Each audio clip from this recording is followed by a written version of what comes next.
Pokoknya aku nggak mau tahu. Besok si Peot atau si Kona harus udah ngajar di Dokona School. Titik. Dot. Dot bukanlah anak yang mudah percaya, apalagi jika menyangkut ibunya. Sejak kecil, hanya merekalah yang saling menguatkan. Maka ketika Pak Budi, seorang pria yang juga seorang kepala sekolah, mengutarakan niatnya untuk menikahi ibu Dot, reaksi Dot tidaklah langsung menerima. Ia mengajukan sebuah syarat yang terdengar sederhana namun syarat makna. Aku akan merestui hubungan kalian kalau Kona dan Peot diangkat menjadi guru bersamaku. Pak Budi terdiam saat syarat itu disampaikan. Ai tahu betul siapa Kona dan Peot. Dua sahabat Dot yang setia, konyol, dan mungkin belum sepenuhnya siap menjadi guru. Namun Dot tidak peduli. Sebelum lanjut mohon subscribe channel ini dulu teman-teman dan tonton sampai akhir supaya tidak ada kesalahpahaman yang terjadi. Baginya, persahabatan adalah bagian dari hidup yang harus dibawa sampai ke medan apapun, termasuk dunia kerja. Dot telah lebih dulu diangkat menjadi guru di sekolah yang sama dengan Pak Budi. Ia percaya bahwa Kona dan Peot punya potensi yang hanya perlu diberi kesempatan. Maka, ia menunggu dengan penuh harap, yakin bahwa syaratnya akan dipenuhi. Sementara itu, Pak Budi mulai merancang siasat. Ia berpura-pura menyetujui syarat tersebut di depan Ibu Dot. Namun diam-diam menunda proses pengangkatan Kona dan Peot. Ia menyuruh bagian kepegawaian untuk memperlambat semua berkas. Memberi alasan bahwa sekolah belum membutuhkan tambahan tenaga pengajar. 3 bulan lagi, mungkin bisa kami proses, ujar Pak Budi suatu malam lewat telepon kepada Ibu Dot. Keesokan harinya, Ibu Dot menyampaikan kabar itu kepada Dot. Ia berbicara dengan hati-hati, berusaha menghindari kemarahan anaknya. Namun, seperti yang sudah bisa ditebak, Dot langsung naik pitam. 3 bulan? Itu sama aja kayak nolak, Bu, bentak Dot. Aku udah bilang dari awal, kalau Kona dan Peot nggak diangkat, aku nggak akan pernah restuin hubungan ini. Titik. Ibu Dot terdiam. Ia tahu Dot tidak sedang bercanda. Ia juga tahu bahwa hati anaknya sudah terlalu sering disakiti. Dan kini sedang deji. Dengan penuh kesedihan, ia menghubungi Pak Budi malam itu juga. Kalau kamu serius sama aku, kamu harus serius juga sama anakku. Penuhi syaratnya. Cari jalan. Pak Budi tahu, ini adalah ultimatum. Ia punya 2 pilihan. Mempertahankan egonya, atau mempertahankan wanita yang ingin ia nikahi. Akhirnya, dengan setengah hati, ia menyetujui satu hal, mengangkat Peot menjadi guru terlebih dahulu. Ia menganggap Peot lebih masuk akal dibanding Kona. Keesokan harinya, seluruh guru berkumpul di ruang guru. Pak Budi berdiri di depan kelas, memperkenalkan seorang guru baru.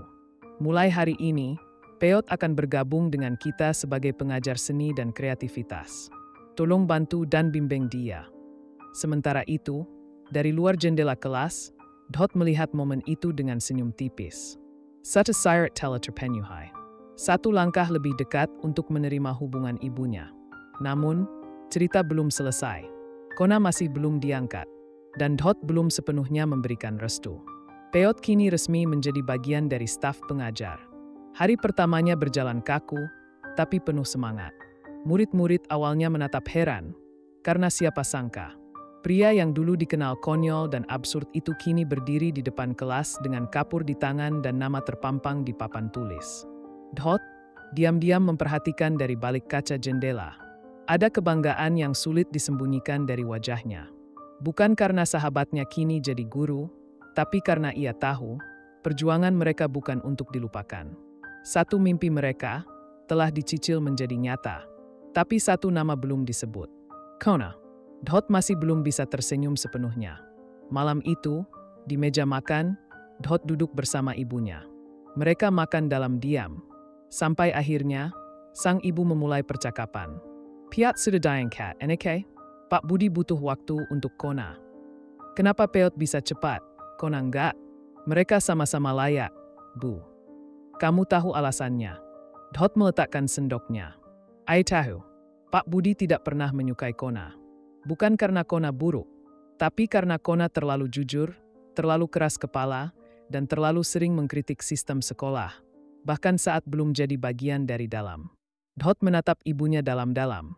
Kalau kamu dan Pak Budi memang serius, kalian harus bisa nerima semua bagian dari aku, termasuk sahabat-sahabatku. Sang ibu tak menjawab, hanya mengangguk pelan, membawa harapan itu dalam hati. Di lain tempat, Kona duduk sendiri di warung kopi langganan mereka bertiga. Ia melihat story Instagram sekolah yang menampilkan Peot sedang mengajar. Tak ada rasa iri. Yang ada hanya kesepian. Sampai akhirnya pesan dari Dot masuk. Gue belum nyerah. Lo tunggu ya. Kita bertiga harus tetap satu kelas. Beberapa hari kemudian, Pak Budi memanggil Dot ke ruangannya. Kamu terlalu keras, Dot. Saya cuma 3 sama APA yang saya perjuangkan, Pak. Kona bukan orang yang bisa bekerja dalam sistem sekolah. Dia terlalu liar. Atau sistemnya aja yang terlalu takut sama orang yang bebas berpikir. Pak Budi terdiam. Untuk pertama kalinya, ia merasa berada dalam posisi yang sempit. Saya bukan ancam, Pak.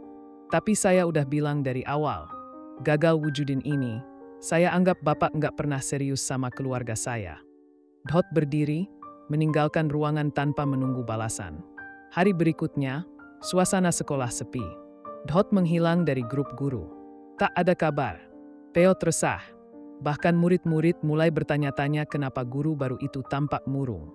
Sementara itu, Ibu Dot kembali menelepon Pak Budi. Kamu harus lebih dewasa, BI. Anakmu bukan anak kecil lagi. Kalau kamu nggak bisa rangkul orang-orang yang penting buat dia, kamu juga nggak akan pernah punya tempat di hatinya. Diam-diam, kata-kata itu menghantam Pak Budi lebih keras dari apapun. 3 hari kemudian, di upacara bendera, Pak Budi berdiri di podium. Ia membuka map, menyeka keringat, lalu mengumumkan. Mulai minggu depan, Saudara Kona resmi bergabung sebagai pengajar di sekolah ini. Dot yang berdiri di barisan guru, mengangkat kepala. Peot yang berdiri di sebelahnya langsung menyikut pelan dan senyum lebar. Murid-murid bertepuk tangan, tanpa tahu apa yang sebenarnya sedang terjadi. Di pinggir lapangan, Kona muncul dari balik kerumunan. Ia tidak tersenyum, hanya menatap Dot dari kejauhan. Lalu mengangkat tangan membentuk tanda PAC. Dot hanya mengangguk. Tidak ada pelukan, tidak ada tangisan. Tapi bagi mereka bertiga, itulah akhir dari satu perjuangan dan awal dari kisah baru. Hari pertama Kona mengajar datang juga. Tidak seperti Peot yang terlihat gugup waktu pertama berdiri di depan kelas. Kona justru terlihat santai, terlalu santai. Dengan rambut agak acak-acakan, sepatu tak disemir, dan ekspresi seenaknya, ia melangkah masuk ke ruang guru. Para guru lain menatap dengan berbagai ekspresi. Ada yang menilai, ada yang nyinyir, ada pula yang langsung menjauh. Pak Budi, meskipun sudah setuju, tetap tidak menyembunyikan rasa enggannya. Tapi sesuai janji, ia memperkenalkan Kona di depan seluruh staf. Ini Kona. Mulai hari ini, dia akan mengajar ilmu sosial dan kritis. Nada suara Pak Budi berat, seperti menelan rasa keberatan sendiri. Kona hanya mengangguk. Ia lebih tertarik mengamati guru-guru lain daripada pidato perkenalan. Beberapa minggu berjalan. Dot, Peot, dan Kona jadi trio paling unik di sekolah itu. Mereka punya cara masing-masing dalam mengajar, dan tentu banyak yang tidak suka. Peot dengan gaya lucu dan penuh visual. Kona dengan diskusi keras dan debat terbuka. Dot dengan metode yang tenang tapi tajam. Enak-enak saka mereka. Tapi guru-guru senior, tidak semuanya. Suatu hari, rapat guru membahas metode mengajar yang tidak sesuai kurikulum. Sasarannya jelas, mereka bertiga. Seorang guru senior menyindir. Sekolah ini bukan tempat uji coba kreativitas liar. Pak Budi yang memimpin rapat hanya mengetuk meja pelan. Ia tidak membela, tapi juga tidak menghukum. Dot merasa ditinggalkan. Peot merasa disalahkan. Dan Kona, kalau kreativitas dianggap ancaman, mungkin sekolah ini memang sudah terlalu nyaman dengan keterbatasan. Kata Kona, langsung ke tengah forum. Suasana rapat mendidih, tapi tidak ada yang bisa membantah. Hubungan Pak Budi dan Ibu Dot ikut terpengaruh. Malam-malam mereka jadi penuh ketegangan. Kamu bilang bisa berdamai dengan anakku, tapi kamu gak pernah sungguh-sungguh coba ngerti dia dan sahabat-sahabatnya. Pak Budi membela diri. Aku paham, tapi mereka juga harus belajar menyesuaikan diri. Atau kamu yang harus belajar jadi bagian dari mereka? Puncaknya terjadi ketika video mengajar Kona viral di media sosial. Isinya, ia berdebat dengan seorang murid tentang sistem politik dan menyuruh anak itu berpikir beyond textbook. Pihak yayasan sekolah mulai gerah. Mereka memanggil Pak Budi. Ada tekanan. Kalau kamu tidak bisa mengatur staf mudamu, kita yang akan turun tangan. Pak Budi pulang dengan wajah muram. Kali ini, bukan hanya posisinya sebagai kepala sekolah yang terancam, tapi juga hubungannya dan kepercayaan Dhot. Malam itu, untuk pertama kalinya, Pak Budi datang ke rumah Dhot, bukan sebagai kepala sekolah, tapi sebagai pria yang ingin belajar jadi ayah. Ia duduk bersama Dhot dan ibunya, dan berbicara tanpa nada formal. Aku minta maaf.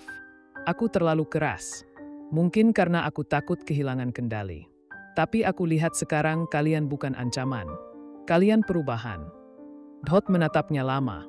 Peot dan Kona yang ikut ngumpul, hanya tertawa pelan. Akhirnya lo sadar juga, Pak, kata Kona. Tinggal lo belajar ngopi di warung pinggir jalan. Fix kita anggap lo keluarga. Pak Budi tertawa untuk pertama kalinya di depan mereka. Dan sejak malam itu, cerita mereka tak lagi tentang perjuangan untuk diterima. Tapi bagaimana menjaga keberanian untuk tetap berbeda, di tempat yang terlalu lama nyaman dengan cara lama.